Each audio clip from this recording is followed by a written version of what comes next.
일단 네. 지금 또 이 문다혜 씨 관련해서 뭐 여러 가지가 있지만 네. 특히 음주운전은 너무 또 말씀하신 것처럼 핫하고 네. 그 얘기는 또 하고 가야 돼요. 특히 동석자 남자가 그렇죠. 누구냐. 그렇죠. 근데 지금 문다혜 씨는 출석을 안 하는데 택시 네네. 운전사는 출석을 하고 네. 피해자는 네. 동석자 남자 관련 얘기도 좀 살살 나오고 있어요. 네, 그렇습니다. 저 많은 유튜버들이 제목을 사실 조금 낚시를 달았어요. 솔직히 네. 저 다 낚였습니다. 다 들어가 봤어요. 뭐 정체가 밝혀졌다. 그 남자는 누구였다. 뭐 이런 식의 제목을 다 달고 있어요. 특히 온 동네 아줌마들이 제일 궁금해. 그래서 딱 들어가 보면 우리가 얘기했던 거 그대로야. 없어. 진전이 없어. 그리고 동영상, 그러니까 CCTV 보여주고 끝이야. 조사해야 된다. 조사해야 된다. 근데 제목은 다, 그 남자 밝혀졌다. 괜찮게 정말 점잖았던, 유튜버마저도. 네. 전부 다 그 제목으로 네. 갔어요. 자, 그런데 실제로 밝혀질 겁니다. 왜냐하면 지금 그 음주운전 방조죄. 네. 그게 이제 경찰에서 나오기 시작했잖아요. 네. 그 이제 운전전 방조죄라는 것은 음주를 한 것을 함께 지켜보고 음주를 근데 이 사람이 차를 갖고 왔어. 그걸 인지한 상황에서 음주를 막거나 더 이상 먹지 마. 너 차 몰고 가면 안 돼라고 권유를 하거나 말려야 되는데 그러지 않았다. 그리고 적극적으로 또 권유했다. 아니 너 뭐 타고 가. 뭐 권유했다. 이런 정도면 음주운전 방조죄거든요. 그런데 이 남성은 빼박이야. 왜냐하면 CCTV가 알잖아요. 이 남성이 7시부터 새벽 2시 반까지 함께 있었던 남성으로 보입니다. 네. 그렇잖아요. 네. 지금 그 남성 둘, 네. 남성 1, 남성 2에 남성 1은 끝까지 있었으니까 그러면 이 남성 1은 얼만큼 술을 먹었는지 알 것 같고 또 중간에 어찌됐든 이 여성과 전혀 초면의 사이다라고 하기에는 또 약간 팔짱까지 끼면서 팔짱 끼고 네. 그렇게 급속하게 불이 타나 그렇진 않잖아요. 그러니까. 예. 그러니까 7시간 만에 그렇게 막 불이 활활 타오르진 않다니까 어찌됐든 아는 사람이라면 차를 운전한다는 걸 인지하고 또 왜 웃으세요? 잠자게 나가려고 하는데 아니 불이 타올라. 불이 타올라? 아니 뭐 불은 타올를 수 있죠. 네네. 그런데 어찌됐든 간에 그래서 이 남성이 이 문다혜가 운전을 하고 왔다는 것을 인지했다는 걸 가정한다면 그렇죠. 경찰이 이거 음주운전 방조죄를 한번 생각해봐야 된다라는 건 생각의 정도가 아니라 이 남성을 특정해서 소환하거나 그쵸. 대면 조사를 꼭 해야 된다라는 의미로 받아들여야 되거든요. 그런데 이 남자의 정체를 지금 경찰은 알고 있는 건가요? 아니면 이제 문다혜 씨가 출석을 해서 누구라고 얘기를 해줘야 되는 건가요? 자, 그렇지 않고요. 아니 그렇지 않다는 게 아니라 원래 음주운전을 하면 첫 번째 단계가 진술서잖아요. 파출소에서 진술서를 쓸 때 몇 시부터 그러니까 이게 육하원칙이 다 돼야 돼요. 누구와가 돼야 돼요. 왜 술을 마시는데까지. 그러니까 뭐 기분 뭐 때문에 그러니까 예를 들어서 지인들과 그냥 오랜만에 마셨다든지 아니면 회식을 했다든지 이 이유가 특정해야 되거든요. 그럼 그걸 대답 안 하면 계속 물어요. 그래서 이유를 특정하고 누구랑 마셨다가 있어야 돼요. 처음에는 그 누구가 그냥 조금 특정이라기보다는 아니 뭐 지인이나 이렇게 대답을 하지만 음주운전 방조죄까지 가능하다고 한다면 특정을 해줘야 돼요. 어느 동에 사는 누구 씨와. 뭐 그렇죠. 특정해줘야 돼요. 왜냐면 뭐 조사를 해야 되는 거니까. 그래서 지금 CCTV가 빼박이 돼서 그 남성이 이 경찰에 지금 와야 된다. 와야 된다. 이 상황까지 된 겁니다. 자, 그게 이제 첫 번째 동성남의 정체, 경찰이 밝힌다. 경찰이 밝힐 거예요. 경찰은 지금 어느 정도는 알고 있을 거예요. 왜냐하면 문다혜의 음주에 대해서 너무 국민적 관심이 이렇게 너무 높아요. 높아가고 또 문다혜 방지법 나오게 생겼어요. 그럼요. 출두를 너무 오랫동안 안 시키고 있어요. 그러니까요. 그러다 보니까 경찰에서도 결과에 대해서 굉장히 부담이 될 거야. 아니 출두 안 시키고 이것도 전부 다 특혜고 그다음에 결과도 대충 마셨고 대충 이거 특가법 아니에요. 그냥 도로교통법상 음주운전이에요. 이런 식으로 가다가는 이거 완전히 정권 바뀌었는데도 이 경찰은 완전 문팬들이구나. 이렇게 돼버릴 가능성이 크거든요. 하니까 경찰이 지금 아니야 음주운전 그 방조죄로 그 남자도 우리가 부를 거고 다 할 거야라고 지금 기자들한테 흘렸다는 겁니다. 그럼요. 그리고 피해자가 먼저 와서 조사를 받는 경우가 어디 있습니까? 가해자는 아직 출두를 안 했는데. 그렇죠. 맞습니다. 그것도 맞고요.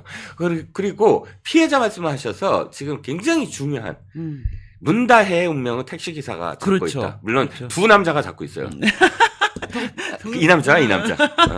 예, 두 남자가 잡고 있습니다. 네. 여기에 택시기사분도 포함이 됩니다. 네. 택시기사분이 지금 기사가 계속 나와요. 첫 번째 기사가 병원 가겠다라는 제목으로 나왔죠. 나왔습니다. 와, 그거 병원 가겠다, 배고프면 밥 먹겠다잖아요. 네. 아니, 이렇게 일단 목이 뻑뻑합니다. 예. 뻐근합니다. 이렇게 얘기를 했으니까. 그런데 이게 무슨 뜻이냐? 병원에 간다는 건 진단서를 받겠다는 뜻으로 그쵸? 연결이 됩니다. 진단서를 받겠다는 건 아이고 내가 진단이 이렇게 나왔어요 하고 제출한다는 뜻이다. 제출하는 순간 문다혜는 간다. 그렇죠. 그냥 끝난다. 이 혐의가 중해지죠. 그렇죠. 예. 그렇습니다. 뭐 계속 그 유튜브에서도 말씀하셨겠지만 하루가 땅 차이예요. 그렇죠. 도로교통법상과 특가법상. 아, 이게 놀랍더라고요. 예, 그러니까 위험운전. 음주운전을 하시면 절대 안 되지만 그렇죠.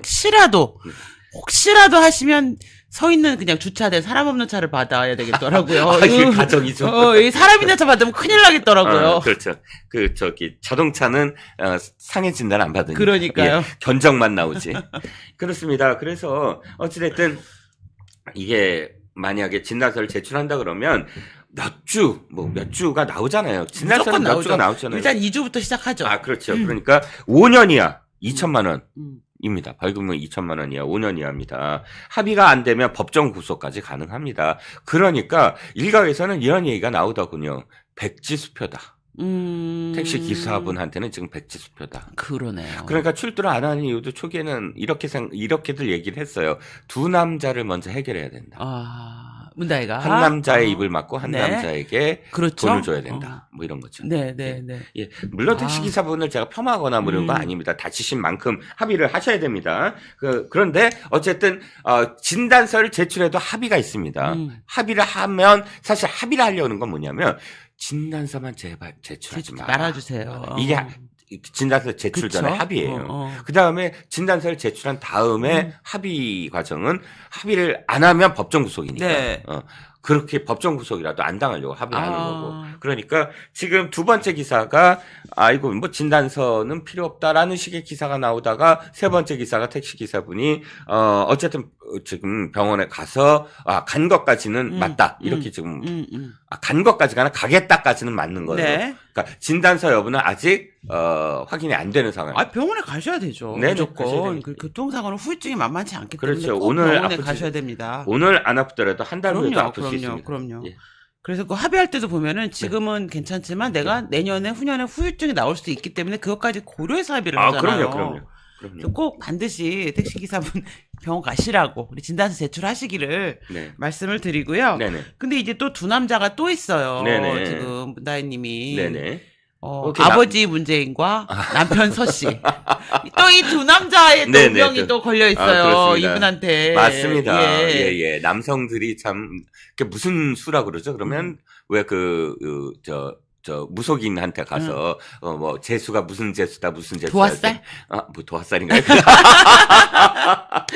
어찌됐든 자, 지금 이제는 이제 전주지검으로 넘어가겠습니다. 네. 아까는 용산경찰서였죠. 용산경찰서에서 이제 전주지검으로 나오는데 전주지검이 진짜 발빠르게 이 수사를 확장시키고 있다. 오늘 나온 소식 중에 가장 중요한 게 백원우 압수수색입니다. 그러니까요. 예. 백원우가 근데 노무현 대통령 보좌관 출신의 의원이었다가 문재인 정부 때 민정수석실에 있었던 거죠? 그렇죠. 정확하게는 청와대에서 노무현 때 행정관이자 문재인 때 비서관입니다. 청와대에서 계속 있었고요. 또 물론 재선 의원입니다. 그런데 백원우가 왜 중요하냐? 문재인 청와대의 행동대장이자 해결사이자 설계자 모든 것을 다 설계한 사람. 실세라고 봐야 되나요? 실세 정도가 아니라 왕수석. 모든 것을 다 했어요. 이를테면 민주당 좋아하는 십상시네요. 십상시, 일상시. 첫째 왕상시. 왕상시, 왕내시. 왕상시라고 할 수가 있는데 백원우는 이겁니다.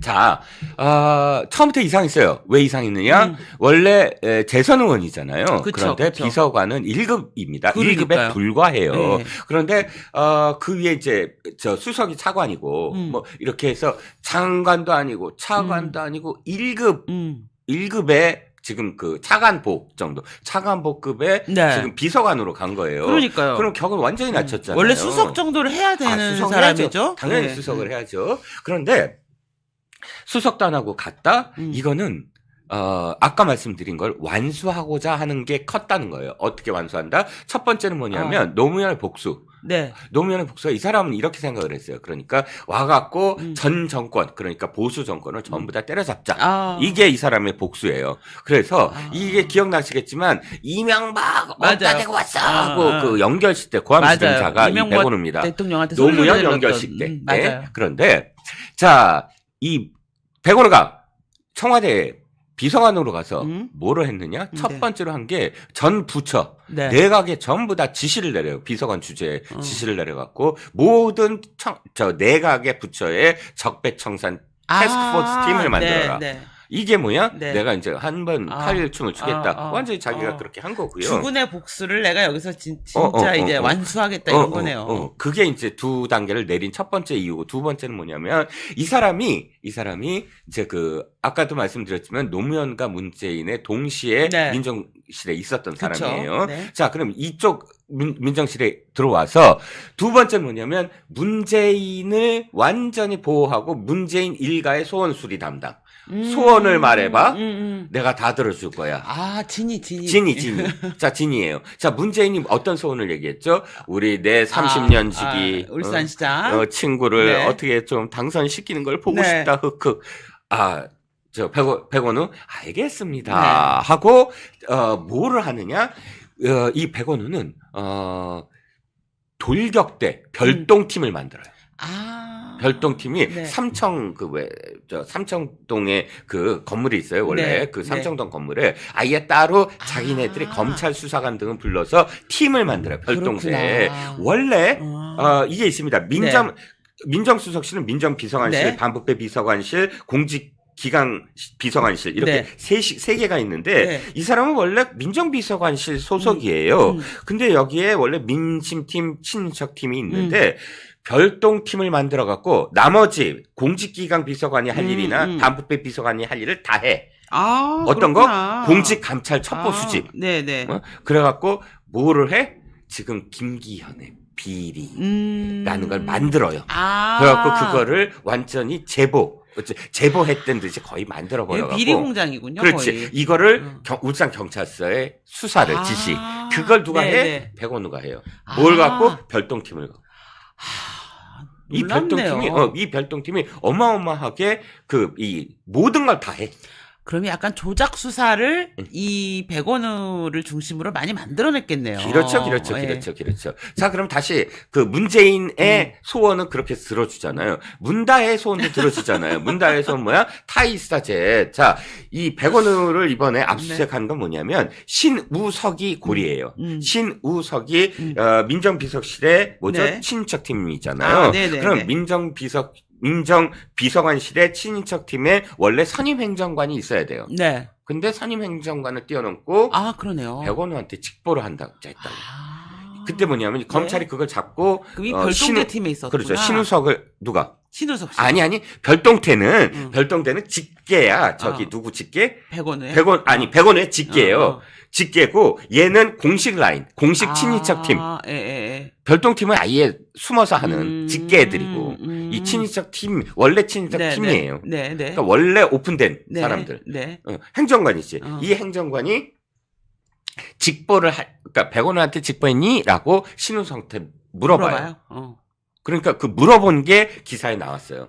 그러니까 넌 왜 백원우한테 직보했지? 그리고 왜 선임행정관을 뛰어넘었지? 그러니까 백원우가 공식적인 라인이면 공식적인 어떤 결제 라인을 거쳐야 되는데, 그렇죠? 사선으로 가버린 거네요. 당연히. 그런데 그래서 이번에 백원우가 백원우를 부른 거예요. 너 이 모든 거를 다 네가 한정했지? 네가 한정했지? 그 지금 진술이나 이런 건 다 갖고 있기 때문에. 자, 백원우는 그것만이 아니에요. 다 했어. 유재수의 감찰무마. 그것도 백원우야. 버닝썬 그것도 백원우야. 대단하네. 그다음에 산업은행 우리들 병원 특혜 대출. 그것도 백원우야. 지금 제가 그냥 백원우 얘기하는 게 아니라 다 저기가 있어요. 증거가.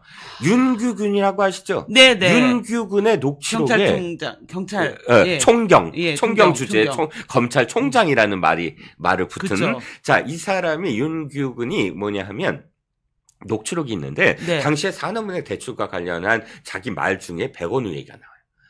백원우가 이걸 모든 걸 했다.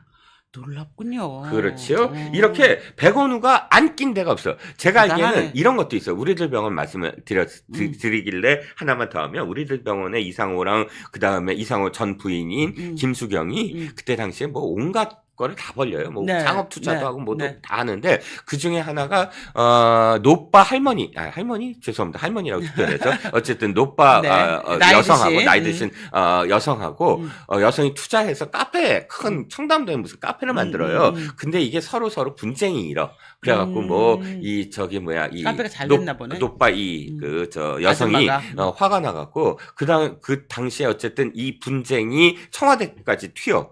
그래서 전화를 해요. 전화를 해갖고 100원을 받고. 화가 났어. 근데 노빠이니까 다 아는 거야. 서로 다 알아. 윤구근이 그걸 대신해서, 아이, 누님 왜 그래요? 웬일이야. 제가 알아서 해드릴게요. 아유, 제가 보고 했어! 100원우가 알아! 아유, 제가 다 보고 하고 다 할게요. 기다리세요. 또, 양정찬이 뭐해? 뭐, 이러겠다. 그 노빠 다 알아. 그 할머니를 한번 우리가 모셔야 되겠네. 이제 빡쳐갖고 다 말씀하실지도 네. 몰라. 그러니까, 지금, 제가 왜 말씀드려요? 백원우 바꿔 이게 뭐 백원우가 다 이게 해결사야. 해결사야. 그리고 또 백원우가 뭔 역할까지 해? 그러니까 10년 동안 이 하이에나가 굶었잖아요. 이명박 대통령 그쵸, 5년, 그쵸. 박근혜 대통령 5년, 10년을 그쵸. 다 백수 건달들이었잖아. 딱 문재인이 되자마자 뜯어먹고 뭘 하고 온갖 민원들이 다 속출을 해요. 그걸 노무현 청와대에서는 누가 그거를 컨트롤했냐면 유인태 정무수석이 완전 칼같이 컨트롤했거든요. 네. 근데 이거를 다 백원우는 민원을 다 이제 교통정리야. 그건 들어줄게 하고 전화해서 뭐 하고 뭐 다 이 민원 해결사. 실세네요. 아니 그럼 왕수석이라니까요. 제가 국회에 있을 때 우리 옆방이었어요. 그러셨구나. 백원 의원이. 그러셨구나. 네. 예. 그때 많이 사인도 받아놓으시고 그럴걸. 이젠 사인 못 받아요. 들어가서. 그러네요. 예. 그러네. 그래서 다시 이제 좀 돌아오면 말이 길어졌습니다. 이번에 백원우를 압수수색한다라는 건 제가 진짜 화가 나는 건 뭐냐면 백원우가 이걸 모든 걸 다 했는데 제대로 잡질 못해요. 그러니까요. 모든 사건에서 백원우가 중심이 아니야 보면 주변부야.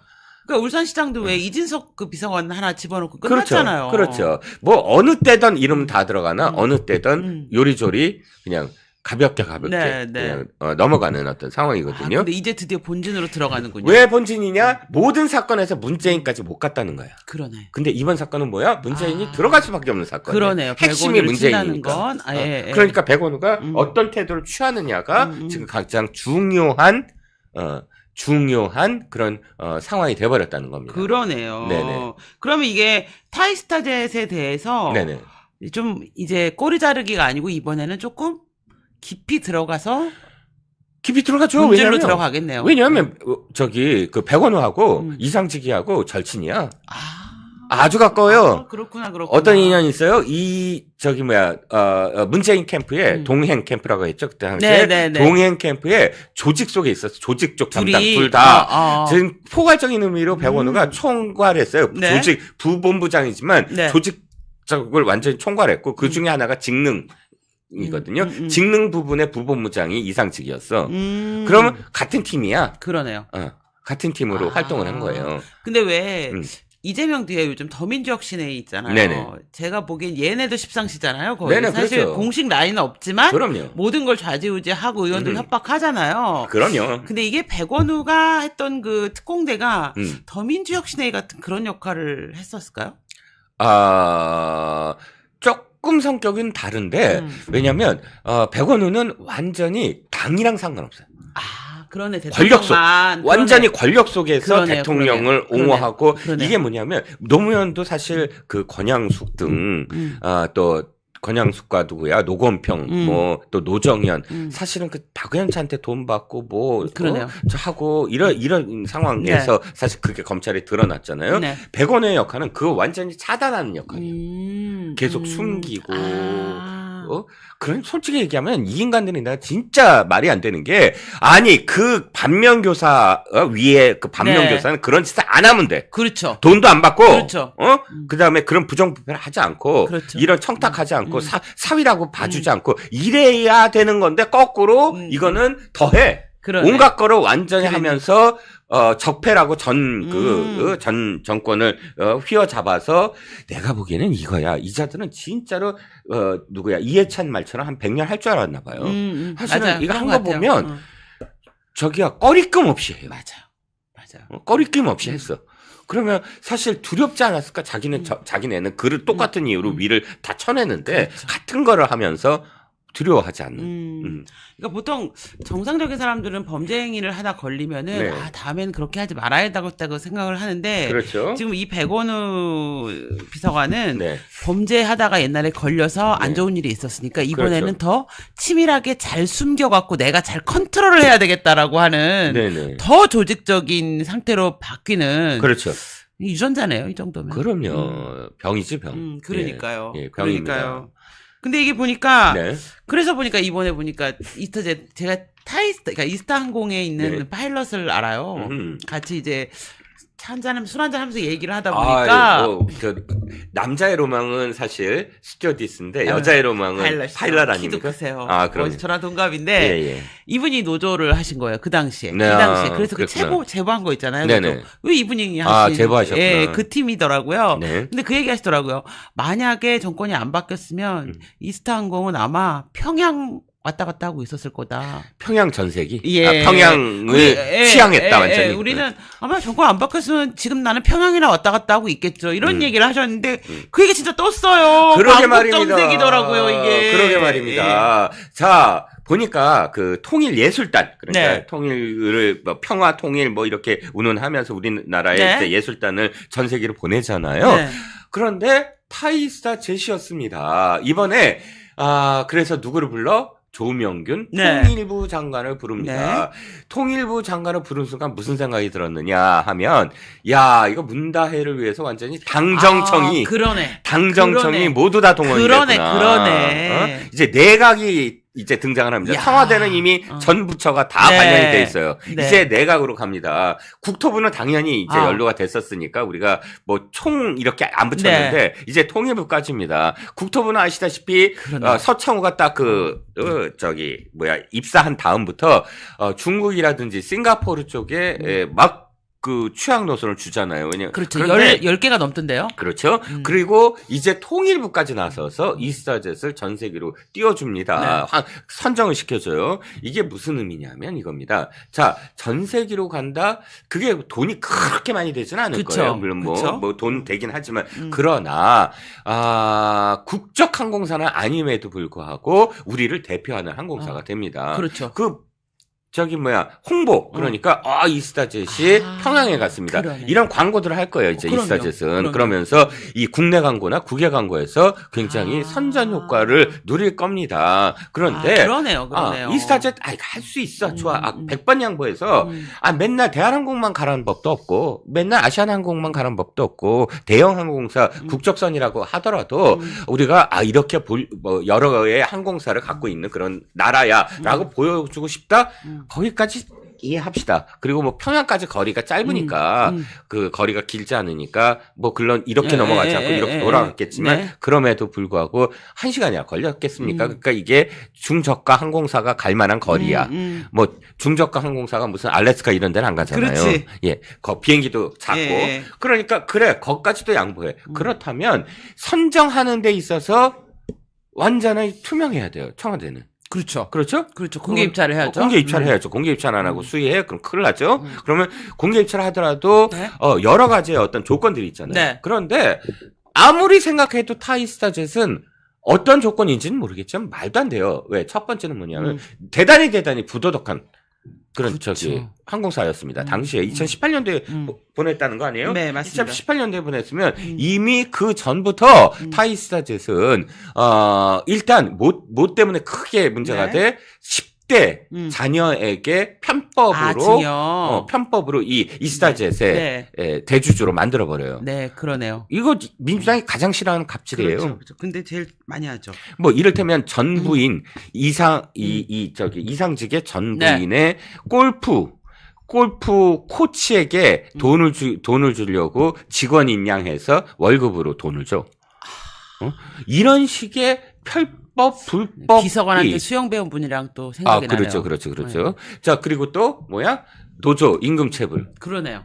네. 임금체불. 임금체불 심했더라고. 심각했잖아요. 그런데도 불구하고 우리가 자랑스럽게 평양에 가는 항공사. 편법증여 임금체불은 민주당이 제일 싫어한다고 말만 하는 그런 거 아닙니까? 뭐 을을 위한 세상을 만든다고 을지로위원회 만들어갖고 맨날 갑질하는 그런 세상을 뭐 이렇게 한다며 바꾼다며.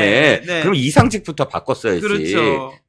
그러니까 어쨌든 앞뒤가 안 맞는데 자 그런데 중저가항공 얼마나 많아요. 특히나 이 비행기 대수라든지 운항 기록이라든지 그쵸. 뭐 이런 걸로 그쵸. 따지면 그쵸. 사실은 죄송합니다. 대형 항공사의 계열사들이 훨씬 커요. 네. 왜 그 중저가 항공인데 아시아나항공 계열사, 그러네요. 뭐 대한항공 계열사들이 있어요. 그러네. 뭐 진에어 같은 거, 진에어 같은 거. 그런데 그러네요. 사세라든지 뭐 비행기 수라든지 안전 운항에 대한 어떤 데이터라든지 이 모든 면에서 지금 떨어지는 굳이 이스타젯을 또 갑질만 한 이스타젯을 선정을 했다. 누가 보더라도 이거는 우리 사위 우리 딸 문씨 가문 뭐 이런 그러네요. 가문의 영광 아니었겠냐. 그 이스타항공은 사실 작잖아요. 그러니까 저가 항공 중에서도 그렇게 경쟁력 있는 항공사가 아니란 말이에요. 제주항공이나 진에어나 이런 게 워낙 경쟁력이 있어서. 근데 제가 보기에는 이거 갔다 오면은 만약에 정권이 안 바뀌었다면 제가 이스타항공이면은 금단의 땅을 가는 뭐 비행기 이러면서 엄청 홍보했을 것 같아요. 그렇죠. 네. 그렇죠. 이건 정말 굉장히 큰 기회예요. 중저가 항공한테는. 그러니까요. 그렇지 않겠습니까? 그러니까 중저가 항공이 사실은 지금도 그렇지만 노선이 어마어마해요. 처음에는 이제 그 부산, 제주만 시작이 됐다가 이제 동남아라든지 넓혔다가 점점 이게 그 거리를 넓히고 있거든요. LCC 뭐 해갖고.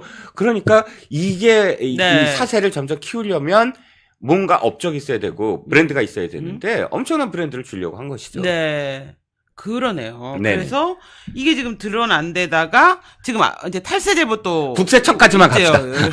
숨가쁘게 가고 있습니다. 이거 엄청 많아요. 예. 자, 이제 국세청도 이스타만 빠져 2시간 파게 생겼어요, 지금. 그러니까 당정청이 모두 다 손잡고 국세청까지 손잡고 이스타항공에서 아까 그 파일럿 분이 제보를 한 거예요.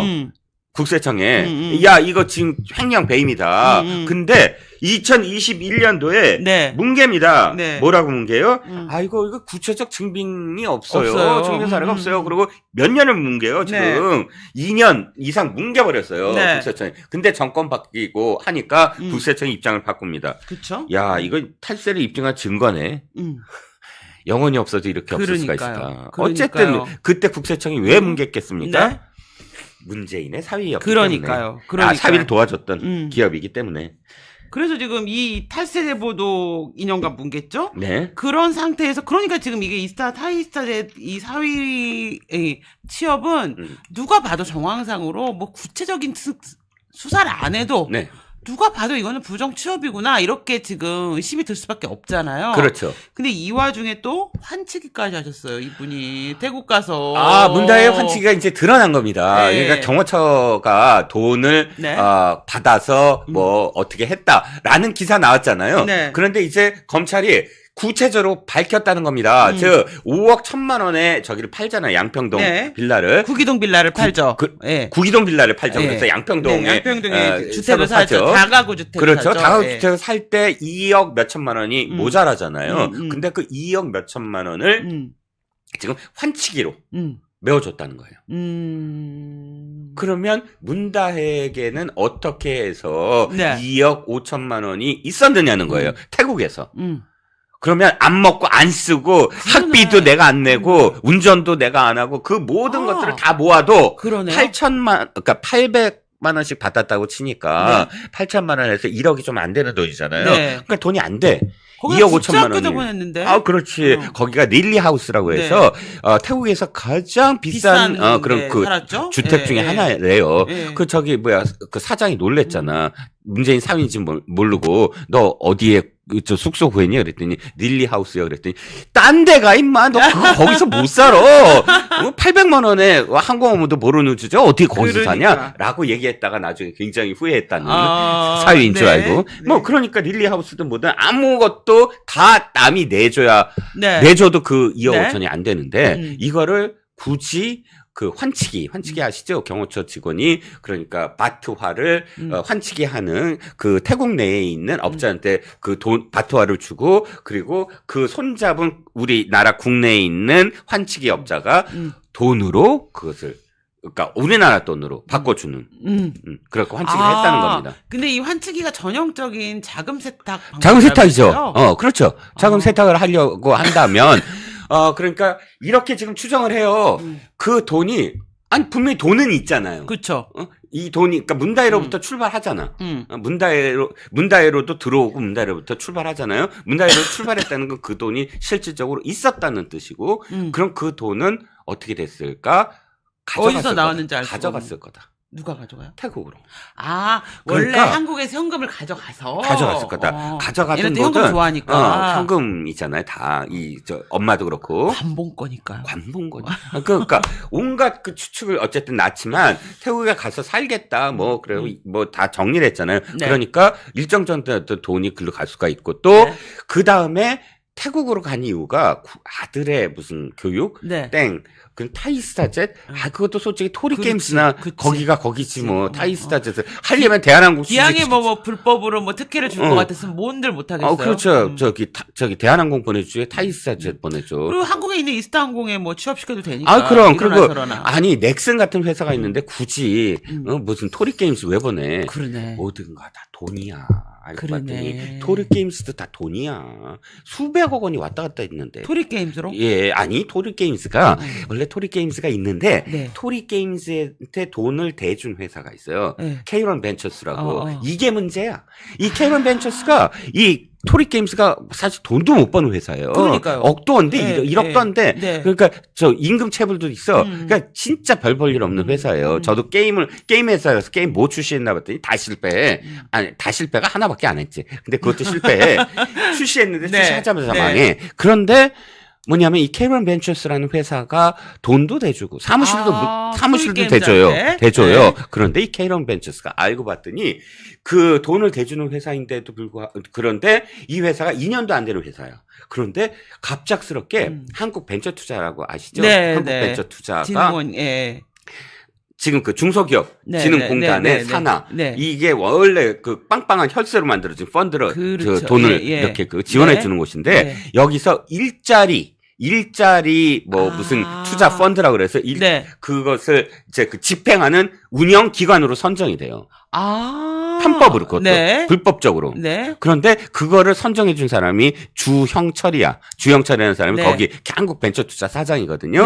그렇게 K-런 벤처스 밀어주고 이 사람은 어디로 가? 바로 청와대 경제보좌관. 그분 TV에서 많이 나왔던 많이 나오죠. 정철 그 경제 문제 나올 때마다. 경제 문제 나올 때마다. 패널로? 그렇죠. 그렇구나. 그래서 지금 좀 길어졌지만 어쨌든 이 연결이 지금 타이스타젯도 굉장히 분명하다. 타이스타젯 항공사 자체도 50억이 그냥 증발해버려요. 3년 동안. 사라져버려요. 어디로 갔는지 몰라. 사용처를 알 수 없이. 그게 무슨 회계 명목상 뭐라 그러나 운영 무슨 비라고 하는데 어디로 갔는지 모르는 돈이에요. 계속 자본 장식만 해요. 운영 뭐를 한다고 돈 쓰고. 그리고 한국 운항을 한 번도 안 했잖아요. 4번 했어요. 4번이나 했어요? 3년간 4번. 어딜 갔지? 3년간 4번. 그런데 어찌됐든 이렇게 손해를 보는 것들에서 어떻게 이 돈들이 갔나. 진짜 돈의 문제였어요. 그러니까요. 그러니까 서창호는 그냥 저기야. 어디 동사무소 가서 서류 떼주고. 저기 토리 게임스에서는. 마치 너의 취업 비리만 있는 것처럼 가리는 말이었나? 맞아, 뒤에서는 맞아. 큰 돈이 오갔으면서 맞아. 사실은 이러면 2억이 문제가 아닌데요. 지금? 아, 그럼. 돌아다니는 돈의 규모가. 대표님 제가 제일 싫어하는 말이 이거야. 아픈 손가락. 문재인의 아픈 손가락은 말도 안 돼. 그거 호도하는 거예요. 그러네. 문다혜가 모두 못 싸워. 서창호가 무능력하고 이렇게 해서 마치 부정. 네. 아버지의 정. 네. 아버지가 이렇게 딸을 생각하는 거. 이런 식으로 호도하는 게 아픈 손가락. 그러네. 우리는 딸이 아버지를 팔아서 호구지책을 했는 줄 알았는데 지금 얘기를 들어보면 의심이 아버지가 딸을 앞세워서 뒤로 돈을 해먹었을 확률이 더 높고요. 그렇죠. 그러니까 서로야. 그렇게 해서 가져간 것도 맞아. 그런데 네. 그거보다는 원대한 그림이 설계가 돼 있다는 거예요. 그러니까 딸은 문다희는 개평 정도 먹은 거겠는데요. 그렇겠지. 이 도박판에서. 아니 우리가 고작 해야 우리가 문다혜 얘기하면 몇 억이야. 그러니까요. 지금. 규모가 안 커요. 5천만 원 왔다 갔다. 지금 돌아가는 돈은 솔직히 몇백억 원 돼야지. 그러네요. 그렇죠. 이 정도, 저도 그 생각을 했거든요. 아니, 이까지 딸 하나 먹여 살리려고 뭐 이렇게까지 당정청이 다 움직여, 이런 생각을 했는데. 그렇지. 이 규모를. 가성비가 안 나왔잖아, 가성비가. 그냥 문다희 개평이 걸린 거네요. 그렇죠. 제 느낌에는 뒤로. 왜냐면 지금 평산도. 예. 땅값을 11억을 빌렸다 그랬잖아요. 그렇죠. 지인한테. 그렇죠. 근데 누군지를 몰라. 우리는 왜 몰라야 되나? 그러니까요. 그렇죠. 그러니까요. 예. 그 남자도 몰라. 지인도 몰라. 네. 지금 우리 개평 문다혜를 이름 바꿔야 되겠는데요? 네네. 그래서, 문다혜 씨는 이렇게 조금 더 많이 파봐야 돼요. 근데 진짜 문재인 대통령이 말씀을 듣고 나니까 딸한테 관심이 없는 게 자기 딸 지금 음주운전으로 중매산을 하는데 왜 남의 딸을 축하하고 있죠? 그러게 말입니다. 왜 진짜 관심을 둬야 돼? 딸은 관심을 안 두고 왜 남의 딸에 한승원 소설가의 딸에 관심을 두냐 이겁니다. 그러니까요. 아니 노벨상이 기뻐요? 지금 노벨상 기뻐할 때야? 그러니까. 지금 문다혜 남자가 지금 문제인데 그거 어떻게 할 거야? 그걸 그래서 차단도 해야 되고 뭐 해명도 해야 되고 그러니까요. 딸에 대해서 뭐 아픈 손가락이라며 애틋하게 좀 또 연기도 해야 되고 근데 이 사람은 인간 그럼 좀 그렇고 이 사람은 착한 아이 컴플렉스거든. 자기는 착해야 돼. 자기 딸도 나쁘면 안 돼. 지금은 이게 이율 배반이라 그런 거 있잖아요. 형용 모순이 아니라 뭐랄까 이게 모순이야. 이 자아분열인데. 자아분열이야. 자아분열이 일어났어. 그러니까 이걸 납득을 못해 이 상황을. 그렇죠. 그런 것 같네요. 지금 상황 인식이 안 되는 것 같아. 이게 사실 치매 전조 증상이긴 한데 알츠하이머 선망이거나. 네네. 근데 제가 보기에는 근데 이게 저는 이 글을 딱 보는 순간 오랜만에 문의 침묵을 깨셨네 이 생각보다는 마누라 구속되는 날 헬스하시던 조국님이 생각이 났어요. 이분들의 종특인가? 가족은 중요하지 않아. 겁나 가족을 내세워서 뭘 한 후에 막상 구속되거나 음주운전으로 하면 딴소리해. 자기의 취미생활을 즐기고 있어요. 이분들 종특인 것 같아요. 문재인이 내가 기억하기에 이런 기억이 나네. 자녀 교육이 이렇게 표현이 돼요. 굉장히 야단도 치고 한데 자상하셨다. 뭔 소리야? 난 무슨 말인지 못 알아듣겠네. 문준영이 한 말을 보면 뭐 어떻게 했다는 얘기야. 한 번씩 때리기도 했다는데요. 어렸을 때 한 번씩 때리고 이랬대. 근데 자상하시대. 뭔 소리야? 이 말씀 왜 드리냐면 그렇게 야단을 좀 쳤대요. 막 야단을 치고 옛날에 중앙일보 여기자가 그때 당시에 구기동이가 어디에서 문재인의 목소리가 좀 커졌고 그 다음에 더불어서 김정숙의 울음소리가 들렸다 이런 기사가 한번 났어요. 귀때기라고 해서 귀로 이렇게 듣고 있다가 구이동에서. 그런데 어쨌든 이 문재인이 그렇게 겉에서 볼 때는 김정숙의 목소리가 커지고 문재인의 울음소리가 들릴 것 같은데 또 부부일은 알 수가 없네요. 아니 그러니까 그거를 해석을 하면 문재인이 너무 맞다가 왜 때려? 그러니까 기가 막혀갖고 김정숙이 눈물을 흘려. 아니 이제 파년까지 이런 거 아닐까? 감히 나한테 소리를 감히 나한테 상처가 된 거야. 어딜 감히 나한테 고함을 질러? 그러면서 눈물을 흘렸고 문재인이 참다 죄송합니다. 제가 너무 빨대하고 스타일 형님을 지금 악마처럼 유혹하고 있네요. 아닙니다. 예. 아니 줄줄 나와. 나는 유승 대표님만 만나면 7시 스타일이 아니야. 7시에 이종근이 아니라 전혀 다른 이종근의 캐릭터가 막 나오고 있어요, 지금. 아, 죄송합니다. 네네. 오늘 품격 있게 하시겠다고 했는데. 아니, 사실은 이게 나일지도 몰라요. 내 안에 너무 죄가 많아서. 예. 하여튼 이분들은, 이 가족은 참 집단적으로 좀 상담을 받아봐야 되지 않나. 저기 문재인 말씀 잘하셨어요, 대표님. 오늘 문재인은 정말 기가 막힌 말만 해. 네. 그 또 지가 또 그 읽었답시고 또 한강 소설을. 그리고 가르쳐 막 또 SNS에 쓴 글 아니에요, 이게? 가르쳐. 한강 소설가님의 소설을 읽으시려면. 네. 고통을 회피하지 말고 정면으로 읽으십시오. 네. 이렇게 얘기를 해요. 네. 문재인한테 하고 싶은 나도 얘기야. 보자마자 자기가 그렇게 하겠다는 건가? 아니 딸이 남자와 새벽 한 몇 시까지 이태원에서 그렇게 즐거운 그러니까요. 밤을 보냈다라는 고통을 아버지로서 느낀다면 이제 회피하지 말란 말이야. 그러니까요. 얘기하라고. 근데 제가 보기엔 이분한테는 그게 고통이 아니야. 고통이 아니야. 그냥 버리는 말이야. 얘 버리고 왜냐면 사위 충분히 이용해 먹고 버렸잖아요. 그렇지. 근데 이제 딸도 충분히 이용해 먹고 개평 떼주고 버리고 이제 마누라랑 뭘 하실라나? 아들도 있고 남은 카드들이 있으니까 그렇죠. 그런 게 아닐까 이런 네네. 생각이 사실은 좀 들었고요. 그렇고요.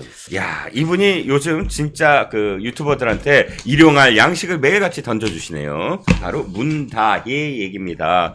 문다혜가 이번에 보니까 이미 부동산이 하나 또 드러났다. 참 기자 직업이라는 게 이 사건 터지면 일용할 양식 잘해야 되는. 그렇죠. 맞습니다. 예. 사실 죄송합니다만 어떤 사건이 터지면 신나는 게 기자예요. 그렇잖아요. 오늘의 기사 쓸 거리가 생겼다라고. 그리고 이 계기로 말씀을 드리면요. 네. 지금 언론에서나 많은 그 기자들이 뭔가 애매한 기사들 많이 있지 않습니까? 네네. 그 기사 쓸 게 없어 쓰는 겁니다.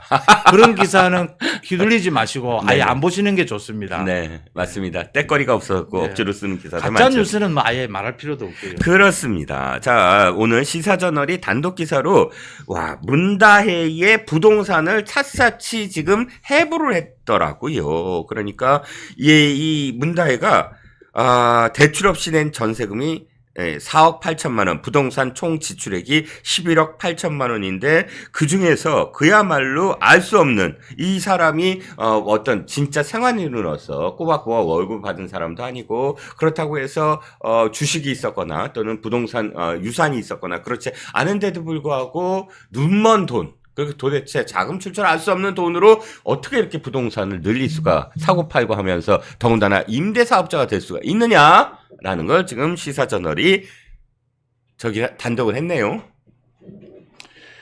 저는 이 문다혜 보면서요. 네네. 문다혜가 디자인 실력도 없고 그 양산에서 그 책방도 문다혜가 주도해서 하고 있지 않습니까? 네네. 주변에서 모두 말렸어요. 네. 근데 문다혜가 하자고 해서 한 겁니다. 네. 저런데 소질이 있어서 지금 이런 수입을 올렸느냐라고 생각했는데 문다혜는 부동산 관련 이 제가 보니까 수입이에요. 네네. 전문가예요. 네. 지금 오늘 그 잘 분석을 했던데요. 네. 문다혜가 지금까지 구입한 이 부동산이 새로운 것이 막 터져 나오고 있지 않습니까? 그렇죠. 저는 더 있을 거라고 보고요. 예. 지금으로 나온 것만으로도 이 얼추 11억인데 문다혜가 가지고 있는 돈은 8억 정도였다. 네네. 움직인 돈은요. 그렇죠. 물론 이 8억도 문다혜의 돈이 아닙니다. 그렇습니다. 여기에는 태국에 가서 네. 이 경호원을 통해서 철을 통해서 예. 경호원, 경호원을 통해서 경호처의 관치기를 경호원, 예. 하고 돈을 주고받고 김정숙과 현금 주고받고 네네. 이것들도 포함되어 있습니다. 그렇죠. 그 이외에 지금 3억 원이 더 빈다라고 하는 이야기거든요. 그렇죠. 지금 이 이야기를 지적을 해낸 걸 보면서 이 문다혜는 사실은 문재인이 게임 업체라든지 이상직과의 그 검은 커넥션을 통해서 생기는 이익을 네네. 문다혜에게 다 주어놓은 게 아니냐라는 네. 생각을 하게 됩니다. 그렇죠. 문재인이 또 돈을 모은 곳이 있습니다. 네. 그 양산 사저입니다. 네. 그게 20억 초반대의 가치가 있던 것을 지금 팔고 옮기면서 네. 이 30억대로 바뀌었거든요. 네. 그 돈이 어디서 났느냐라는 네. 거거든요. 네네. 그게 밝히지를 않아요. 네. 뭐 경호동이고 국가 지원이고 이게 막 섞여 있거든요. 그렇죠. 자, 1000평이 있으면 반이 거의 경호동이에요. 반 넘게. 그렇군요. 이건 국가가 지원하는 거거든요. 네네. 이걸 교묘하게 섞습니다. 네. 이 수법이 노무현 때부터 이 수법이 나온 거거든요. 그렇죠. 이 YSDJ는 이런 일을 하지 않았어요. 그렇죠. 이게 교묘한 방법인데요. 예. 자, 이게 나중에 경호동이 없어지고 나도 이건 남습니다. 그렇죠, 그렇죠. 이 자녀들 보고 하는 예. 거거든요. 문다해도 이 판이다라는 거고요. 네. 많은 언론에서 지금 이야기를 해서 유튜브에서도 이야기를 하셔서 제가 말하지 않겠지만요. 네. 이 태국에서 환치기 있지 않습니까? 네네. 환치기는요. 네. 조폭들이 하는 겁니다. 네. 이거는 전문 조직이 범죄 조직이 하는 겁니다. 그렇죠, 그렇죠. 자, 태국에 돈 주고요. 네. 바트 주고 네네. 이 서울에 와서 원으로 찾는 겁니다. 그렇습니다. 이 송금도 해서는 안 되는 돈이거든요. 그렇죠. 돈 세탁이거든요. 네네. 제가 이 금정구청장 또 선거 말씀드렸어요. 이제 13분 아, 남았는데. 네네네. 아직 시간 많습니다. 금정구청장 말씀드리면서 뭐라고 했냐면요. 네. 이재명 문재인 조국은 네. 조폭과 같다. 네네. 조폭이 지금 우리 동네에 와서 네. 동네를 협박을 하고 있다. 네. 저 조폭을 쫓아내는 것이 우선이지 않겠냐. 그렇죠. 그리고 동네 내에 뭐 개선해야 될 부분은 조폭은 쫓아내고 난 다음에 개선하자라고 하니까 그렇죠. 댓글에 많은 시청자분들이 야, 조폭은 좀 심하다. 근데 저는 왜 조폭이란 심하죠? 말이 심하지 않다고 생각합니다. 네. 환치기를 합니다. 환치기를. 네네. 이게 대통령 이 경호원 말이죠. 네. 이 경호원이 이 환치기 다 도와준 겁니다. 그렇습니다. 그다음 현금 들고 또 들어왔대요. 그렇죠, 그렇죠. 직접 현금도요. 형구가 마트를 함께 뭐 들고 국내에 들어왔다고 하더라고요. 왜 그랬을까요? 왜 그랬을까요? 그 돈은 무슨 돈일까요? 경호원은 그 돈이 이동이 되면 아시듯이 1,000불 이상이면 다 체크됩니다. 그렇죠. 경호원 체크 안 했을 거거든요. 그렇죠. 그래서 지금 이렇게 이 짓을 한 겁니다. 이거 완전히 조폭 행태입니다. 그렇군요. 이것 이외에 저는요. 네. 지금 전주지검이 이 백운호도 압수수색했지 않습니까? 네네. 어제? 오늘 지금 통일부 압수수색을 하고 있어요. 네네. 그 전세기 때문에요. 네네.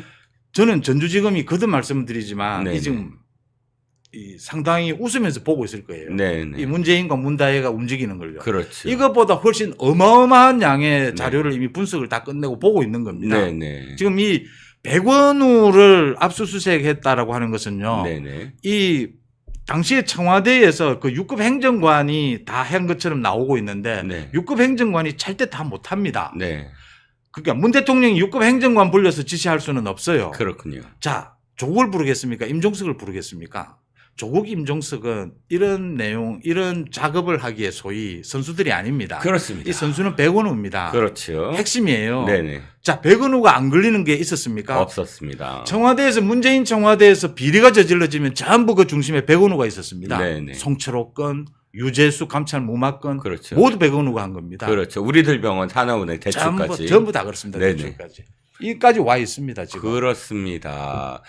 그렇지요. 지금 또 말씀 듣다 보니까 정말 여러 가지 생각이 들어요. 환치기도 환치기지만 왜 굳이 타이스타젯을 만들었을까라는 것도 사실 여러 가지 방법을 통했을 거예요. 저는 첫 번째는 뭐냐면 이 문다혜가 태국 간 이유 중에 하나는 거기가 검은 돈의 어떤 플랫폼 일 수밖에 없다. 왜냐하면 양이네스 뭐 유송화 다 그쪽으로 돈을 보내줬잖아요. 그러니까 국내에서 이 국외로 가서 세탁을 하는 다시 돌아올 때 세탁을 하는 그런 돈들이 있었을 것이다. 그런데 항공사 파우치는 또 검사를 안 해요. 항공사. 그건 대한항공 때 드러났죠. 예. 항공사 파우치는 또 거기에 뭐가 들어갔는지 일정 정도는 사실 검색이나 이런 거 안 한 게 있습니다. 그러면 타이스타젯이 3년간 4번의 비행기가 떴다고 합니다. 그 비행기를 통해서 뭘 어떻게 보냈을까라는 궁금증도 갑자기 생겨났습니다. 그러니까 상당히 이 문다혜와 관련된 건 여러 가지 어떤 의혹들이 지금 중첩이 되고 계속 있다는 겁니다. 그러니까 지금 윤건영만이 문재인과 통화를 하면서 지금 대처해 본다고 저렇게 하는데 전부 엇박자가 나고 있지 않습니까? 네네. 그 윤건영을 비롯해서 문재인 측근들이 반대를 하고 거기에서도 의심을 가졌던 것이 네. 꼭 태국을 가야 됐느냐. 네. 그다음 청와대와 이 양산 사저에 꼭 살아야 되느냐. 네네. 그 보기가 안 좋거든요. 그렇죠. 논란이 될 게 뻔하거든요. 네네. 그다음 그 양산의 그 책방을 꼭 열어야 되느냐. 네. 이런 것들이었거든요. 네네. 이게 핵심입니다. 네. 그러니까 문재인 측근들도 이건 문제가 있다. 네. 이렇게 하면 안 된다라고 이야기했는데 고집을 하거든요. 네. 제가 어제도 이 자리에서 말씀을 드렸는데 네. 이 대통령이 대통령 가족 관련해가 뭔가 고집을 부릴 때는 네네. 처음에 반대를 하다가도 모두 모른 척하고 돌았습니다. 네. 다 비서실장이든 수석이든요. 그렇죠, 그렇죠. 왜냐하면 그 깊이 알아봐야 네네. 지만 다칩니다. 네. 또 짜증만 나고 있고요. 그렇죠, 그렇죠. 그런 걸 권력 관계에서는 흔히 보는 일입니다. 네. 다 돌아선 거죠. 네. 그런데 그게 드러나는 겁니다. 저는요. 네. 태국을 간 거 이거 네. 자금 흐름 때문에 갔을 것이다. 음흠. 또 문다혜의 지금 음주운전 이후에 계속 네. 나오고 있는 이야기입니다. 네네, 그렇죠. 이 약물 이야기 말이죠. 네. 이거 문재인 정권 때도 이야기 나왔던 겁니다. 네네. 사실 이 부분도 그걸 무마한 게 조국 그 민정수석실이었다라는 이야기도 많이 나와 있거든요. 그렇죠. 이래서 네. 대통령이 싫어하는 표정이 분명한데도 그 측근들이 문다혜 이 부분은 정리를 하자라고 반대를 자꾸 한 이유는요. 네네. 이런 것들이 있기 때문입니다. 실제로 존재하기 때문에. 실제로 태국을 이게 부부관계도 좋지 않은 상황에서 태국을 가야 되는 것까지가 네. 이게 주변도 반대를 했던 부분입니다. 네, 그렇습니다. 그런 이 반대를 무릅쓰고 의문스러운 표정으로 착한 사람, 인양 하면서 호호 지금까지 하면서. 호호 하면서, 무리하게 여기까지 온 것이 어쨌든 부메랑처럼 지금 다가가는 것이고요.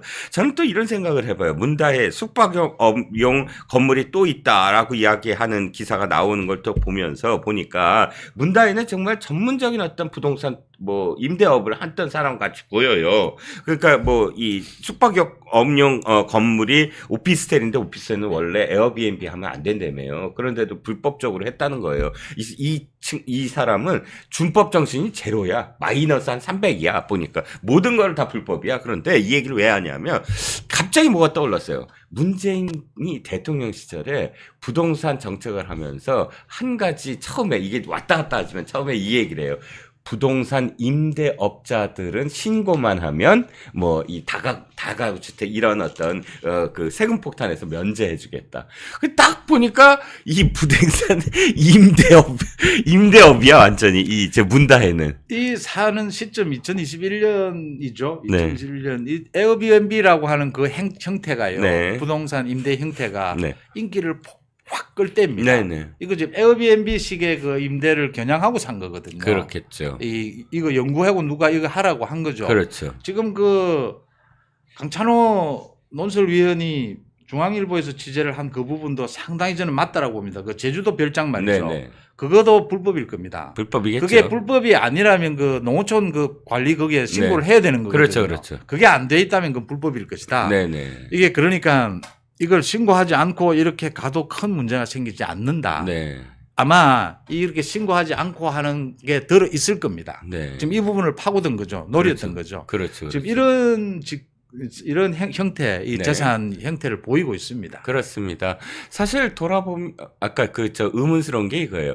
윤건영이가 제주도 그 별장을 세컨하우스도 아니고 그냥 임대업 때문에 한 거다라고 얘기했잖아요. 그런데 이태원에서 그렇게 그 주인의 이 술 먹고 돌아오는 걸 그렇게 애타게 기다렸던 캐스퍼는 어떻게 제주 경찰청에서 2번씩이나 과태료를 물었을까? 왜 이 캐스퍼가 서울에서 제주도에서 이렇게 왔다 갔다 할 수 있는 귀한 신분이었나 봅니다. 문제는 제가 문제 제기하는 건 이거죠. 아니 제주도에 캐스퍼가 있었고 그다음에 캐스퍼가 거기서 2번이나 위반을 했으므로 지금 제주경찰청으로부터 받은 거 아니냐. 그러면 임대업을 하는 사람이 뭐 때문에 캐스퍼를 그렇게 왔다 갔다 했을까. 그러니까 용도가 궁금하다 이런 생각입니다.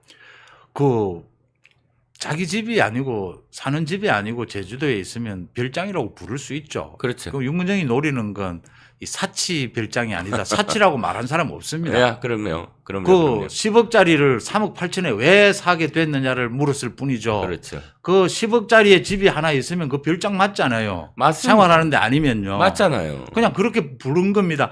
농촌에 조그만한 집이 있어도 별장이라고 할 수 있습니다. 그렇습니다. 그리고 사치라고 말한 적 없고요. 괜히 말한 그런 적 식으로 없고요. 예. 그 말 비틀어서 호도하고. 흔히 저렇게 그게 호도죠. 정말 예. 말 그대로. 예. 그렇게 버텨 나가는 게 참 어떻게 보면 애처로운데 이제 마지막이 오지 않았나라고 보입니다.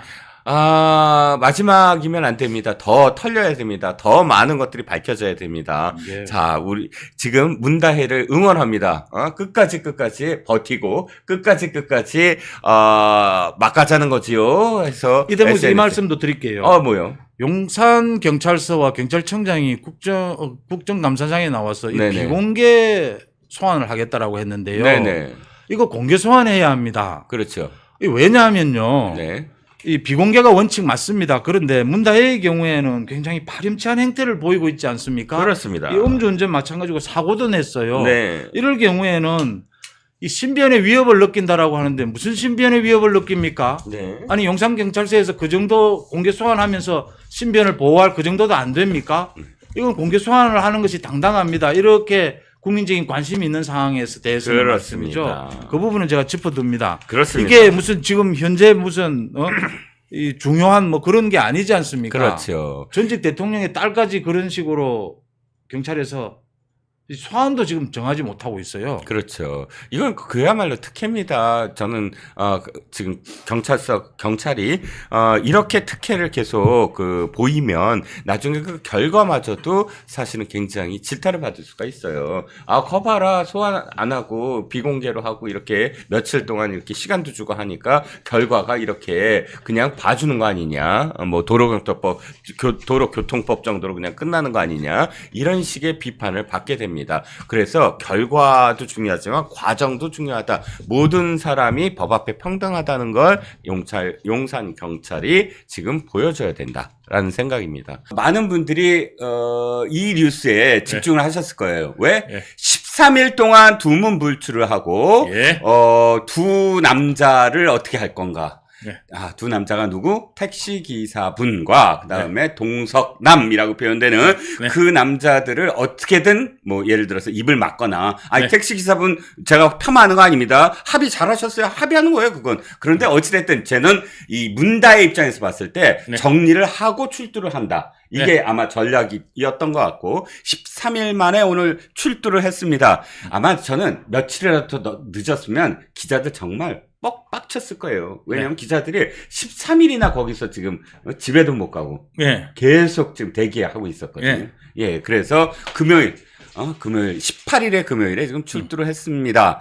와, 저는 제가 말이 좀 많은데 진짜 여러 가지로 준비를 철저히 하고 나왔다. 예를 들어서 머리 스타일 단정하게 보이기 위해서 눈의 표정, 그다음에 까만색 재킷, 그다음에 죄송합니다. 성실히 임하겠습니다라는 말, 그다음에 사과문 이따가 말씀드리겠지만 이 모든 것들이 굉장히 정제되어 있는 느낌. 왜냐하면 이 사람의 어떤 느낌, 문다혜라는 이미지가 이런 느낌이 아니거든요. 좀 막하잖아. 막가자는 거지요부터 시작을 해갖고 굉장히 거칠잖아요. 뭐 SNS 글을 보면 그리고 그런데 오늘은 전혀 다른 이미지. 물론 출두하니까 그럴 수밖에 없지 않냐 그렇지만 굉장히 전문가가 달라붙어 갖고 이게 하나하나 전부 다 이 훈련과 그다음에 준비된 것으로 보여졌다라고 생각을 합니다. 그러니까 표정은 뭐냐면요. 네네. 이제 표정 관리를 해야 되잖아요. 네네. 이제 표정 관리를 하기 위해서는 이제 나가기 전에 옆 사람한테 나한테 쌍욕 한 번만 해줘. 그러면 표정이 관리됩니까? 그럼요. 그러니까 막 해대면은 시무룩해지잖아요. 네네네. 그러니까 이제 좀 그런 거를 듣고 이제 그 머릿속에 그 쌍욕을 생각하면서 이러면 이제 표정 관리가 돼. 그럼 저기 문재인이 해주면 되겠네. 네가 나를 뭐 이런. 그렇지. 딱 하면 아버지가 딱 그런. 엄마 아버지가 그냥 같이 한번 그냥 서보면은 딱 이제 이 표정이 나와요. 딱 그 세상 다 잃은 표정. 그래서 세상 다 잃은 표정 나와가지고 생각해 보니까 좀 불쌍하다. 이런 느낌. 그렇습니다. 그리고 사과문도요. 사실은 사과문 쭉 읽어봤는데 굉장히 달라요. 이거 진짜 얘가 쓴 거, 이 사람이 쓴 거 아닌 거 뻔히 알아. 돌멩이에 맞은 개구리라는 데 헛소리를 삐약삐약하고, 그 다음에 막가자는 거지요. 나도 이제 대응을 하겠다는 둥. 그렇게 거칠게 쏟아내던 사람의 문투가 전혀 다른 사람 문투야. 아주 기승전결도 뚜렷하고 저는 사과문에 3가지가 있어야 된다고 늘 주장하는데 그 3가지가 있어요. 뭐냐면 사과는 특정해야 된다. 뭐 불특정 다수한테 사과합니다. 제일 그런 자가 누군지 아세요? 이재명이야. 쌍욕은 형수한테 했는데 사과는 국민 여러분, 제가 원래 미천한 집안 출신으로서 그런 말을 할 수밖에 없었습니다. 그런 가정에서 태어났습니다. 사과합니다. 이게 말이 안 되는 게 국민들한테 쌍욕한 거 아니지 않냐고. 형수한테 사과를 해야지. 뱀이다! 예. 맛도 없고 못생긴 뱀이다. 예. 뱀입니까? 뱀이니까. 뱀. 이따가 또 뱀 얘기를 해야 되지만. 뱀이다. 예. 비암입니다. 그런데 아니 이게 가장 대표적인 나쁜 사과예요. 말도 안 되는 사과야. 사과는 형수한테 사과를 정중하게 해야 된다. 근데 지금 이 문다혜는 달라요.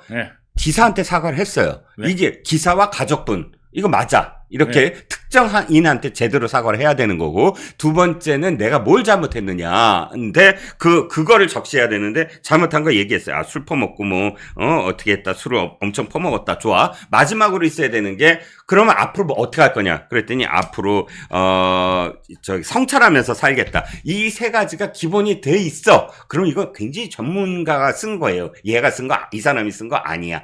그런데 문제는 이 안에 엄청나게 또다시 비열하게 말이지 작전을 펴요.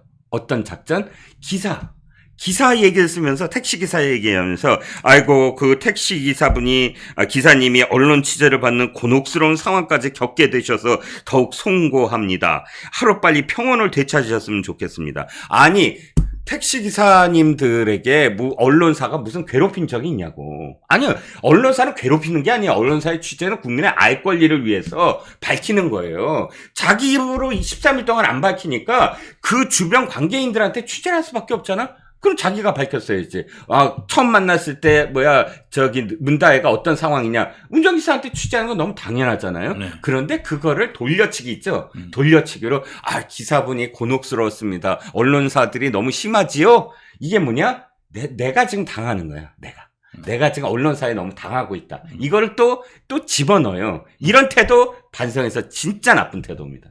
예. 맞습니다. 마지막으로 한 말씀만 더 지적을 하면 사과없네. 아니 아버지 먹칠한 거 얘기해줘야 될 거 아니야. 아버지가 살인죄다라고 얘기했으면 전 대통령의 딸이라면 내가 아버지의 그 뜻을 이어받지 못한 점에 대해서도 국민 여러분께 사과드립니다. 이렇게 해야지 얘기가 되는 거 아니겠습니까? 네. 그렇기 때문에 제가 볼 때 문장력이 대단한 것 같지는 않고요. 그렇죠. 누가 써줬다 하더라도 문장력이 대단한 사람이 쓴 것 같지는 않습니다. 네. 저도 이제 책을 내고 네. 글을 좀 써본 사람으로서 네네. 한번 딱 읽어보면은 네. 그 교도소에 네. 가면은 이제 대필 작가들이 있습니다. 네네. 반성문. 반성문 재판부의 반성문. 네. 재판부 반성문 그것도 잘 써야 되거든요. 그렇군요. 그러면 이제 거기에서 그 반성문 대필 작가가 있습니다. 전문 작가들. 전문 작가 대필 해줍니다. 그래갖고 이제 그 영치금 좀 받고. 그 이제 써주고 이런 거 하죠. 네. 이제 그런 정도 수준이다. 딱 보시면 될 것 같습니다. 그 정도 수준이다. 자, 그러면 교도소 한번 갔다 온 애가 쓴 거예요, 이건.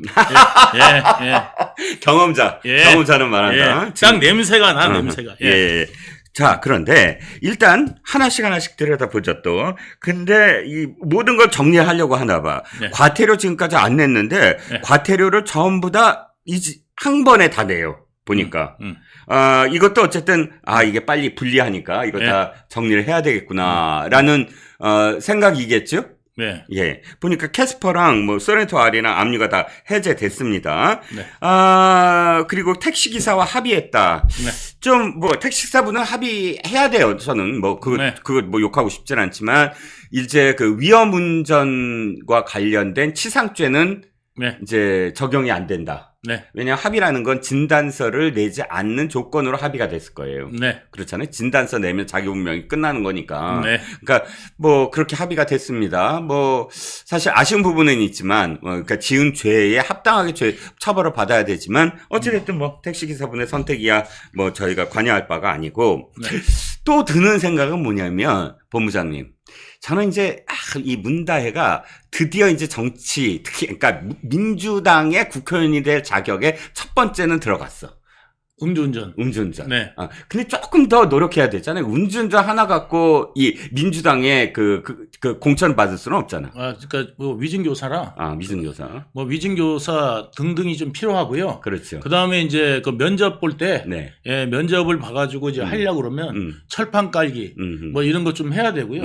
이제 세 번째는 뭐냐면은 이제 이 부분이 제일 중요합니다. 이제 뭐가 있어야 되냐면은 저기 검사 사칭 뭐 이런 범죄 경력도 좀 포함이 돼야.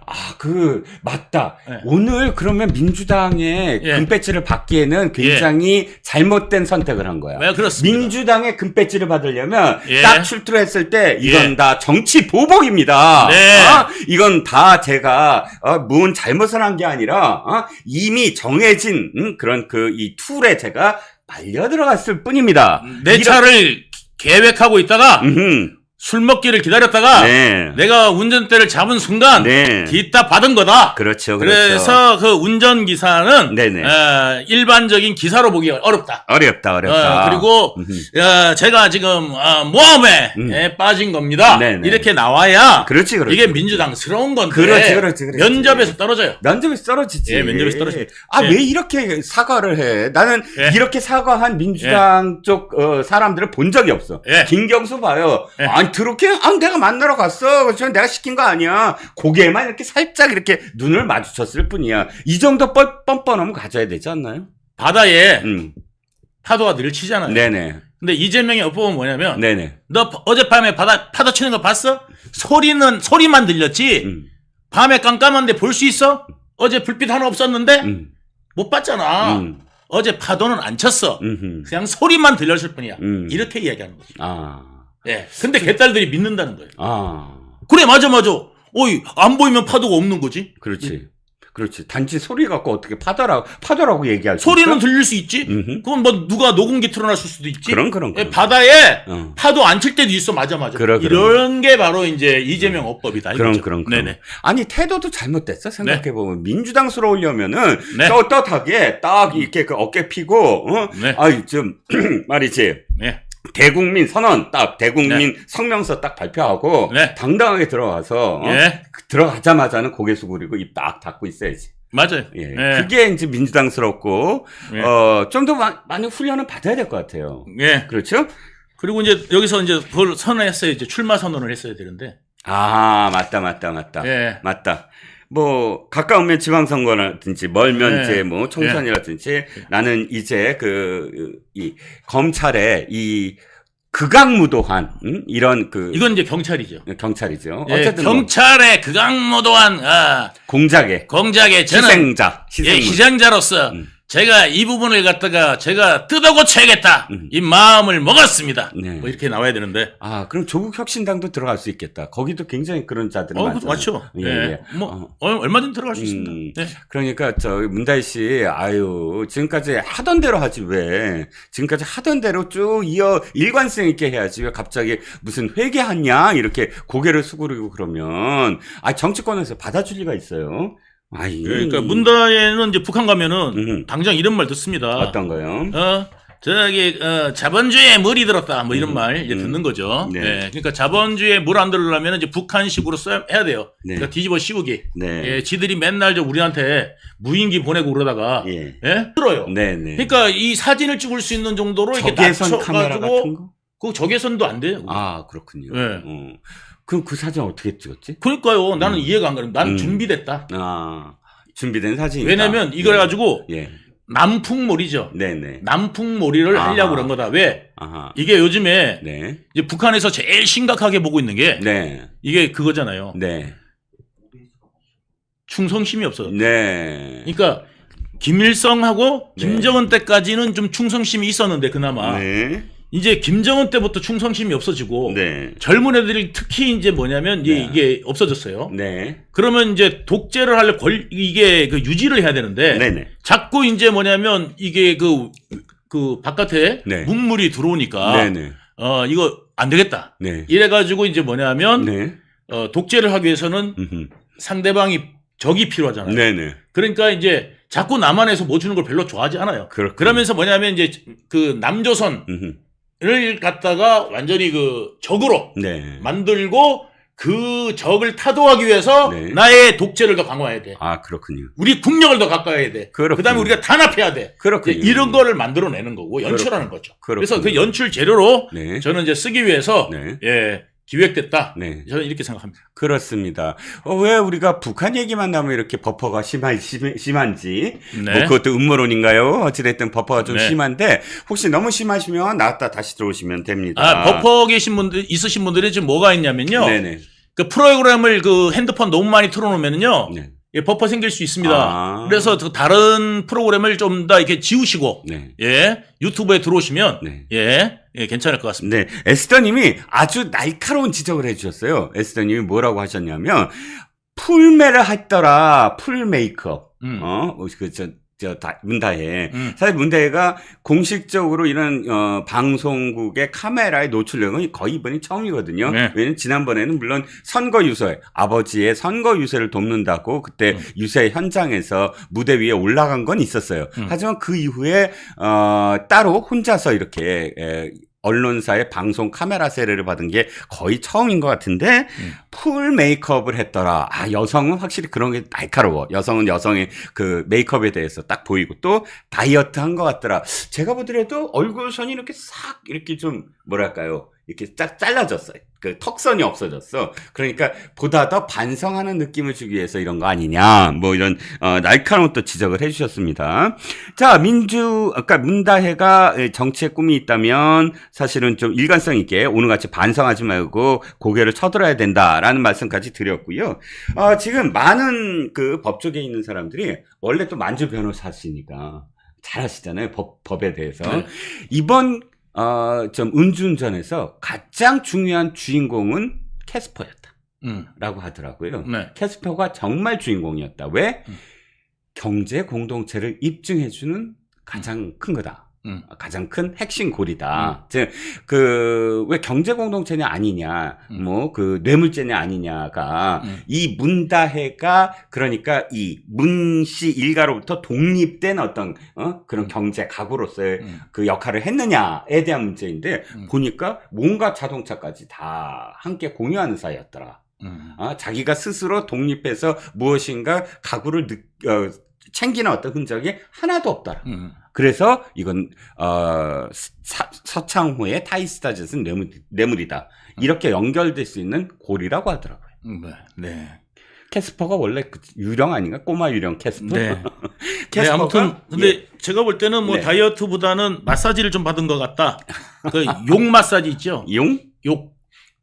부모님한테 네네. 쌍욕 마사지를 받으면은 네네. 예 이제 나 밥 안 먹어 이게 되거든요. 그렇죠. 그러니까 일부러 그게 한 게 아니라 네. 예 이제 나 밥 안 먹어 이제 이게 되고요. 그 다음에 이제 뭐냐면 또 술을 이제 잠시 못 먹거나 아니면 이제 평소에 이제 하던 뭔가를 안 하면 심신미약을 일으킬 수 있는 여러 가지의 기제들, 도구들, 약물 같은 거 섭취를 못 하거나 하면 이러면은 순간적으로 이게 빠질 수가. 맞다. 네. 일부러 이렇게 빠지려고 한 것보다는 그러니까 지금까지 늘 하던 거를 딱 멈추면 금단 현상이 일어날 수 있죠. 그러니까 좀 이렇게 수축해줄 수 있고요. 수축할 수 있고요. 그리고 저희가 뭐라고 얘기한 거 아닙니다. 특정하지 않았습니다. 그리고 이제 멍 때릴 수 있습니다. 네. 딱 보면은 이제 동공에 이제 멍한 느낌. 그리고 이제 거기다가 이제 검은 옷을 입으니까 상가집 가는 것도 아니고. 그러니까 뭐냐면은 지금 경찰서가 무슨 상가집도 아니고. 그렇죠. 까만 옷을 입고. 그렇죠. 야, 유동규 본부장님 진짜 날카로워. 보니까 오늘 하루 종일 그거야. 사과문을 왜 직접 낭독하지 않았느냐. 낭독했으면 훨씬 더 감동스러웠을 거다라고 얘기했는데 못한 이유가 있어. 왜냐하면 지금 금단 현상 때문이야. 그 알코올 등등등 계속 매일같이 먹다가 이렇게 한 13일을 아마 못 먹었을 것 같기도 하고 그러니까 그러다 보니까 지금 사과문을 읽다가는 혀가 꼬이거나 여러 가지 어떤 그런 자신의 어떤 모든 상황들이 그대로 나의 것 그대로 드러날까봐 네. 못했다. 그 신박한 해석인데요 오늘. 네. 예. 그래서 화장도 한 거예요. 그래서. 네. 그렇군요. 네. 여러 가지 어떤 의미가 있네요. 네, 여러 가지 예. 의미가 있습니다. 예. 지가 입어보려고 하겠습니까? 예.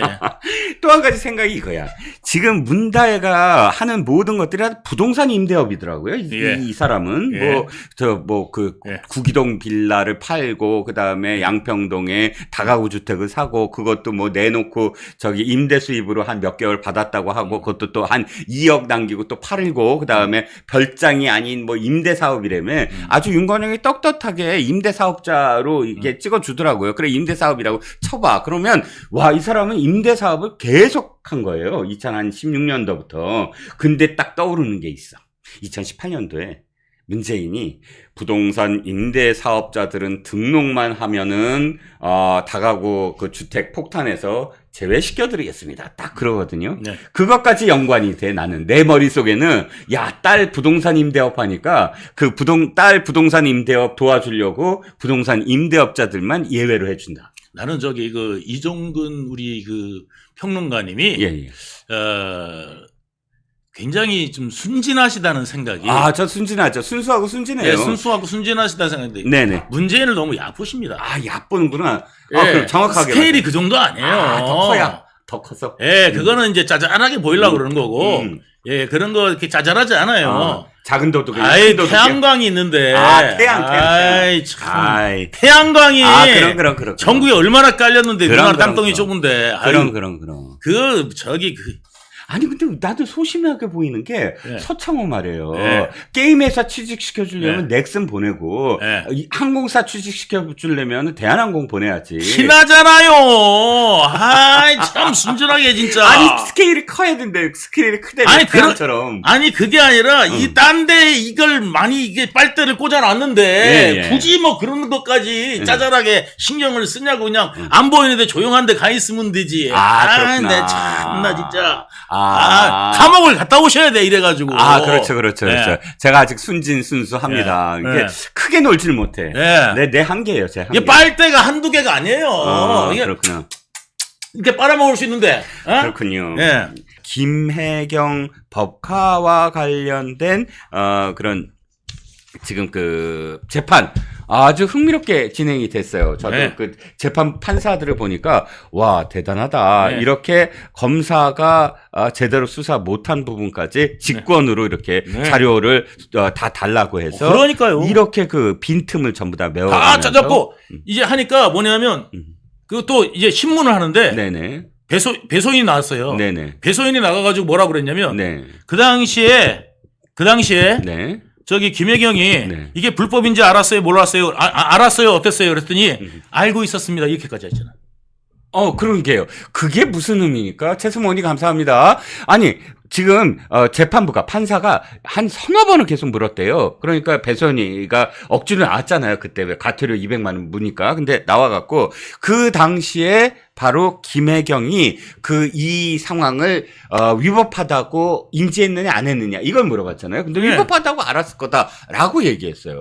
무슨 뜻이죠? 그러니까 이게 이제 사람들한테 밥 사주고 하는 게 네네.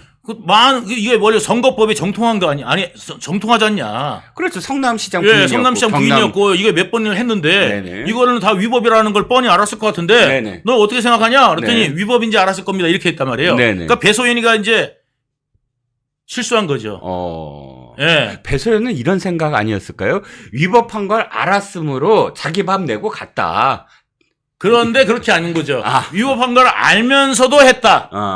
알면서도 했다. 배소연은 나 지시를 받은 적 없다. 내가 한 거다라는 입장은 견지하고 있으니까 자는 어쨌든 배소연을 꼬인 거예요. 꼬여버렸죠. 꼬인 거예요. 그러니까 이렇게 말하면 또 이게 이제 오류고 저렇게 말하면 저렇게 오류인데 그 판사님이 그거를 딱 찍은 거예요. 그러니까 배소연이가 거기서 빠져나가지를 못한 겁니다. 그렇습니다. 그러니까 판사님이 그만큼 정교하게 얘기했고 뿐만 아니라 거기서 그 차를 기차역에 타가지고 기차역에서 내릴 때는 그러면 누가 마중 나왔느냐? 네네네. 이런 것까지 다 물어봐. 전철역이요? 아니 기차역이 왜 이제 나오죠? 예를 들어서 뭐 광주.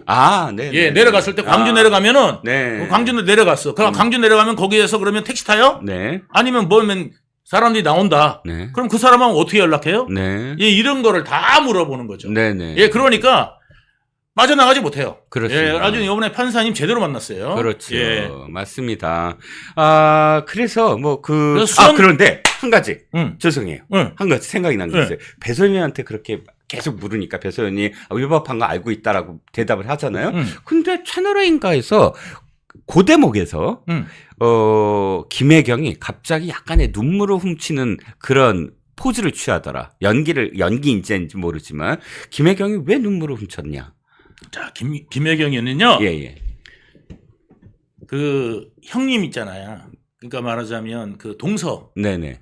손윗동서죠. 형수, 그러니까 이재명의 형수. 이재명 형수. 예. 이제 보통 있잖아요. 여자들이요. 네. 이게 이런 게 있어요. 남편이 네. 형수한테 네.